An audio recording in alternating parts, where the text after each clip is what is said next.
The following is the video solution from JSDT Solutions. Question 5 says the graph of h of x is equal to a to the power of x, where a is greater than 0, is sketched below. And then we have a point, -1.5 is a point on h. So 5.1 says write down the coordinates of q. So do you see that q is the y-intercept of this graph? So at the point q, this is where x is equal to 0.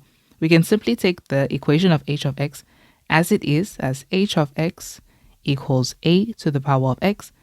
And because q is the y-intercept, this is the point where x is equal to 0. So in place of x, we say 0, so a to the power of 0. Anything to the power of 0 is equal to 1. So therefore, q is simply 0 and 1. And that is our answer. Moving on to the next question. Question 5.2 says, determine the value of a. So to find a, we can use this point on the graph. So we have the equation and a is the only thing missing. So we'll write this as h of x is equal to a to the power of x. And then we'll substitute that point p, which is -1 and a half. Okay, so this goes in place of x, and that's y. So y is a half is equal to a to the power of -1. And great, we can actually rewrite a as a fraction because its exponent is negative. So currently it's in the numerator. When you move it to the denominator, it will cause its exponent to become positive.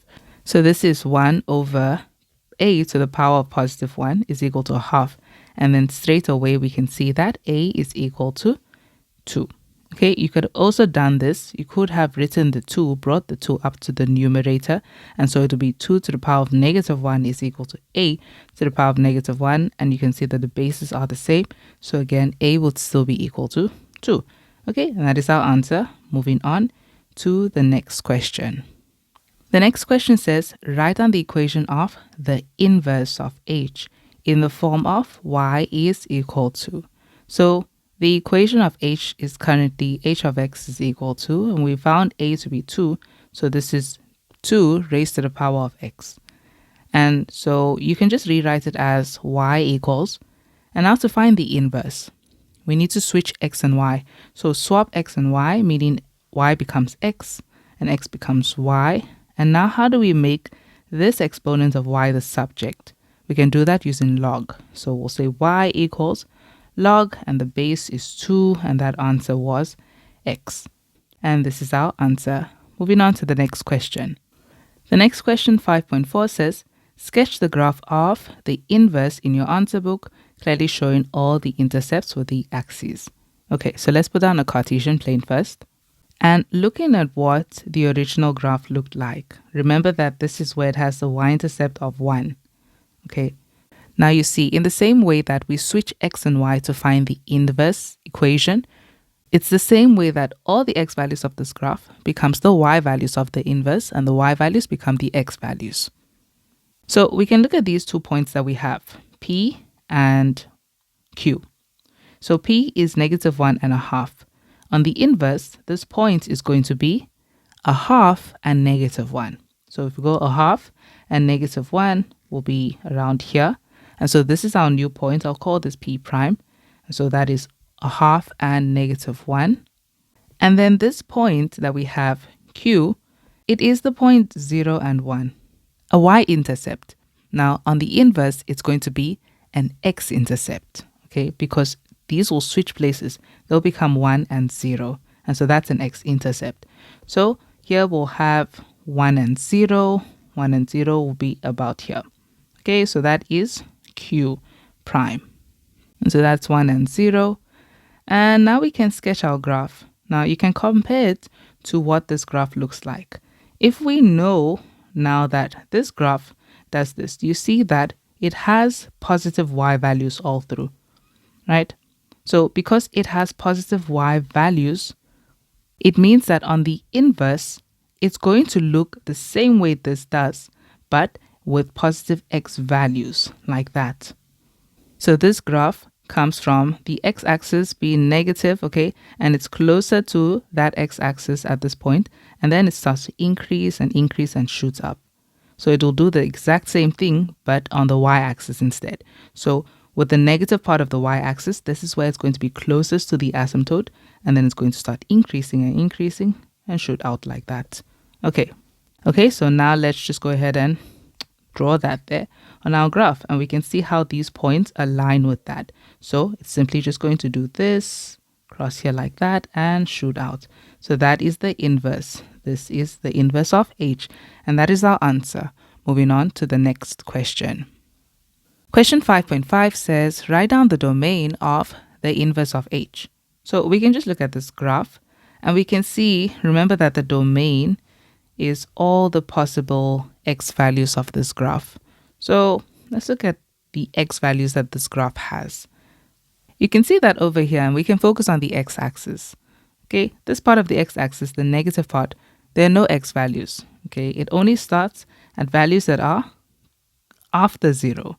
And the reason why is because you see how this had a horizontal asymptote at y equals 0. Okay, so on that x-axis, then this will have a vertical asymptote at x equals 0. Okay, so it means that it's not going to touch the y-axis, but it's going to move closer and closer, meaning all the x values of this graph lie where x is greater than 0. As we can see, it only has values that are greater than 0. Okay, this is where the graph is. Okay, so that is our answer. Moving on to the next question. And then question 5.6 says, hence or otherwise determine the value or values of x for which log of x to the base of 2 is greater than 1. Okay, it's just the way it has been written here. But with this, you can see that this right here is the equation of our inverse. Okay, if this is the equation of the inverse, then they're just asking, where is the y values? Where are the y values of the inverse greater than 1? And that's really all they're asking for. So let's see. This is our inverse. Where's it greater than 1? Now, when they say in greater than 1, this is referring to the y values, okay? Because this is the y values of it. This represents all the y values. So where is it equal to 1? Okay, it'll probably be somewhere up here. Okay, we knew what that was on the original one. Okay, where it was equal to 1 was over there in the y-intercept. But where will it be greater than 1? So we could just draw a line here, and we can first find out what is that point at which the y value is equal to 1, and then we'll be able to tell them all the values of x for which this graph is greater than 1, where it has y values greater than 1. You can see that this will line to these values on the graph of h. These values are values of the graph that are greater than 1. Okay, so let's find out whether y value is equal to 1. Okay, so we're just trying to find out where the inverse of h has a y value equal to 1. So this is the inverse of h, and we're just saying log x to the base 2 is equal to 1. And let's rewrite it in exponential format so we can see this. So in exponential form, this is where we'll have our base, and then what it's equal to, that is our exponent, okay? Because log makes that exponent the subject. So this is to the power of 1 is equal to, and then that would be the answer to the exponential expression. So this is where x is equal to 2. We can see that now.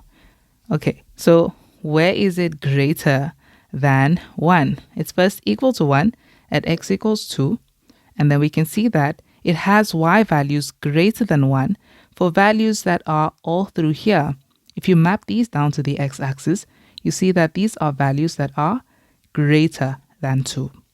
Now notice they didn't ask for values that are greater than or equal to 1, just greater than 1. So therefore we can tell them this is where x is greater than 2, and that is our answer. Moving on to the next question.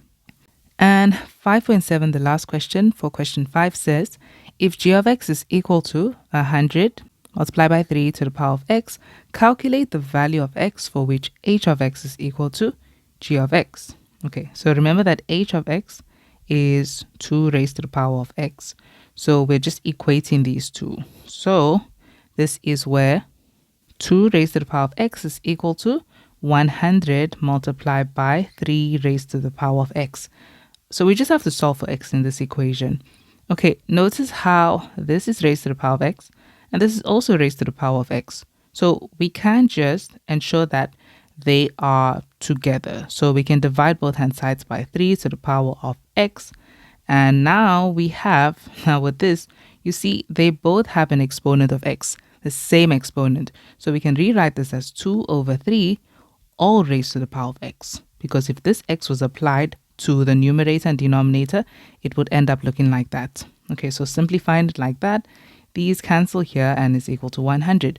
Okay, and here we can just use log. So x is equal to log, and our base is 2 over 3. And then we have 100. And let's just find the value of x. Okay, rounded off to 2 decimal places, this is negative 11.36. And that is our answer. And that is it for question 5.